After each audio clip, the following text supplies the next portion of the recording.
हरे कृष्णा। हमारे पुराणों के पन्नों में आपका स्वागत है और आज हम चर्चा करेंगे।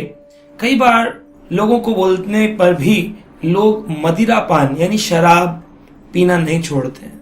वो कहते हैं कि नहीं जी, इसमें क्या प्रॉब्लम है, हम तो इतनी पीते हैं कि संभल कर चलें, गाड़ी चला लेते हैं, संभल कर चलते हैं, थोड़ा सा पी लेते हैं, हम कोई ऐसे भर भर कर थोड़ी पी रहे हैं जो कि नशेड़ी की तरह नाली में पड़े हुए हैं। हम ऐसा तो नहीं करते हैं। अगर थोड़ा सा भी पी लिया तो उसमें क्या प्रॉब्लम है। मैं किसी का छीन नहीं रहा, किसी के साथ दुर्व्यवहार नहीं कर रहा हूँ, अपने घर में अपने पैसे से पी रहा हूँ, पार्टी में पी रहा हूँ, क्या प्रॉब्लम है। अजी इसके बिना कोई पार्टी होती है?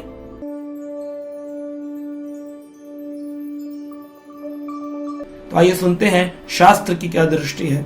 पद्म पुराण में एक श्लोक दिया गया है, यो नरो रसना स्वादात सुराम पीबन्ति मूढ़धी तम पायन्ति लोहस्य रसम धर्मस्य किंकरः। तो यहाँ पर बड़ा ही सुंदर बताया गया है, यो नरः यानी जो भी व्यक्ति रसना, रसना यानी कि जीभ, इस जीभ के स्वाद से तो ये प्रपंच संसार का फैल गया है ना। शरीर अविद्या जाल जड़ेंद्रिय ताय काल जीवे फैले विषय सागरे।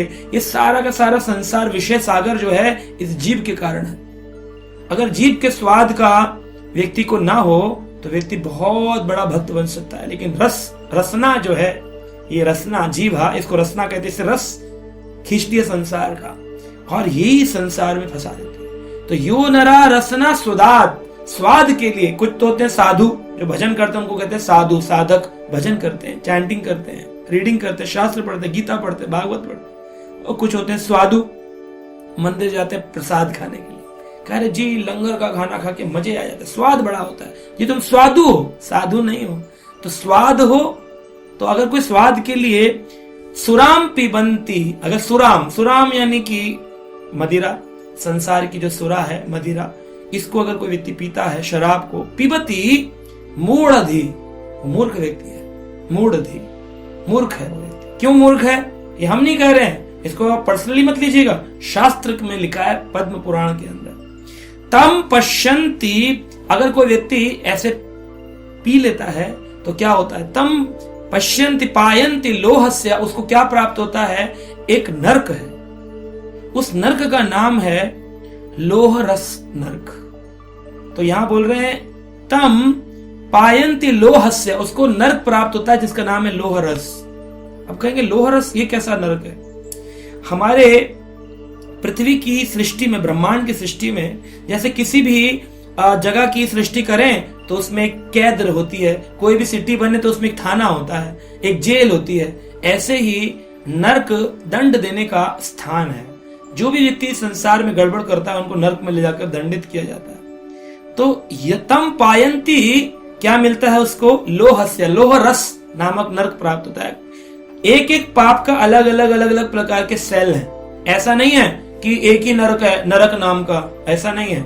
अलग अलग प्रकार के, जैसे हमारे यहाँ जेल होती है डिफरेंट, पॉकेट मारने वाली की छोटी सजा एक जेल, दूसरे ने किसी ने मर्डर किया उसकी अलग जेल, किसी ने किसी को फांसी दे दी उसकी अलग जेल, किसी ने अटेम्प्ट टू मर्डर किया उसकी अलग जेल, अलग अलग प्रकार की जेलें। ऐसे ही अलग अलग प्रकार के दंडों के लिए अलग अलग नरक बनाए। तो एक नरक है लोह रस नरक, जहां पर लोहे का रस निकाला जाता है, पिघलाया जाता है लोहे को, खूब पिघला करके एकदम मोल्टन फॉर्म में ले आएंगे, एकदम पिघले फॉर्म में ले आएंगे, पिघला हुआ उसका रूप हो जाएगा स्वरूप। और फिर पीछे से यहां से जीवात्मा को जो शरीर मिला है उसे कहते हैं यातना शरीर। अब लोग कमेंट करते हैं, अजी तुमने देखा है नरक।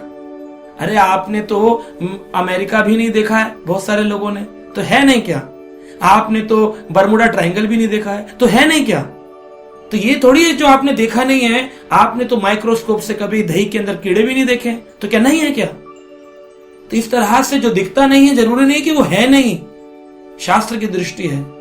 तो और शास्त्र हमारे प्रमाणिक है, वेद व्यास जी के द्वारा लिखे गए, उसमें लिखा अनंत प्रकार के नरक हैं। 28 प्रकार के नरकों का तो श्रीमद् भागवत पुराण में वर्णन आया है।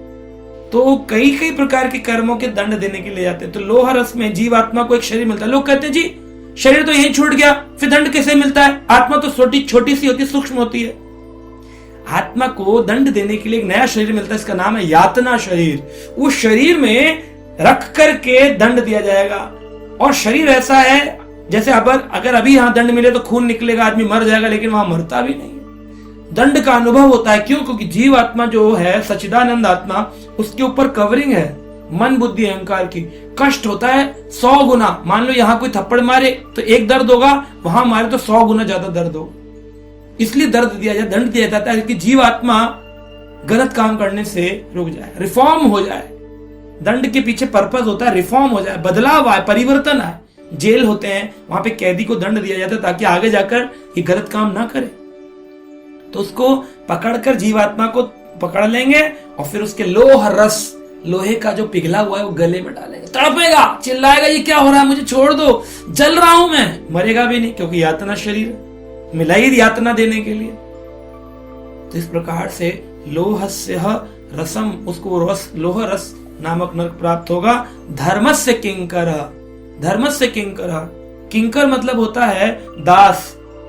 दास को बोलते किंकर, क्योंकि दास अपने मालिक से कहता है किम कर, मैं आपका क्या कर सकता हूं, कि मैं आपके लिए क्या कर सकता हूं। और धर्मस्य किंकर यानी धर्मराज, यमराज के जो दास हैं, यमदूत, उनका एक नाम है धर्मस्य किंकर। तो यमदूत जो है पकड़ लेके ले जाते हैं उस आदमी को जिसने अपने जीवन में एक बार भी शराब का सेवन किया, एक बार भी शराब का सेवन किया। फंस जाते हैं, शायद दोस्त ने पिला दीजिए, बारात में पिला दीजिए, उसने पिला दीजिए, कोई बात नहीं। तो आदमी बोले अरे अब तो पी ली थी, अब तो नहीं पीता हूं, अभी कोई हो सकता है, कुछ तरीका है इससे बचने का। हाँ, हरि भजन करने वाले व्यक्ति को भगवान कहते हैं जिसने अपने सभी चीजों का त्याग करके मेरी शरण ली है, मैं उसके अनंत कोटि जन्मों के पापों को नाश कर सकता हूं। ये शक्ति है भगवान के भजन में। केवल अच्छी बातें करने से, पुण्य कर देने से, स्कूल खोल देने से, हॉस्पिटल खोल देने से, हम इसके विरोधी नहीं है, लेकिन इसको करने से ये वाला पाप नष्ट नहीं होगा। इसका प्रायश्चित एक ही, हरि भजन। प्रेम से हरि भजन करें और दोबारा इस कार्य को ना करें तो आप इस नरक से बच सकते, अन्यथा फंस गए। लोहस्य धर्मस्य किंकर ले जाएंगे और जाकर के यहाँ प्रताड़ना मिलती है। आशा करते हैं कि आप इस प्रकार के व्यसन से, इससे कुछ मिलता भी नहीं, कोई स्वाद भी नहीं, इस चीज को क्यों त्याग नहीं देते हैं, क्यों इस नशे में रहना चाहते हैं। लेना है, हमारे इस्कॉन के फाउंडर आचार्य कहते थे, तो हरि नाम का नशा लो, है ना, भक्ति का नशा लो। ये कहां संसार का निचले रस में क्यों फंस गया रे, इसमें नहीं रहना चाहिए, है ना। ऐसे एक बार एक शराबी को डॉक्टर के पास ले गए, लोग बोले देखिए देखिए शराब पीता है। डॉक्टर बोला मैं छुड़वाता हूँ, मैं छुड़वा देता हूँ। उसने 2 जार मंगाए, एक में शराब थी, एक में पानी था, दोनों में कीड़े छोड़ दिए।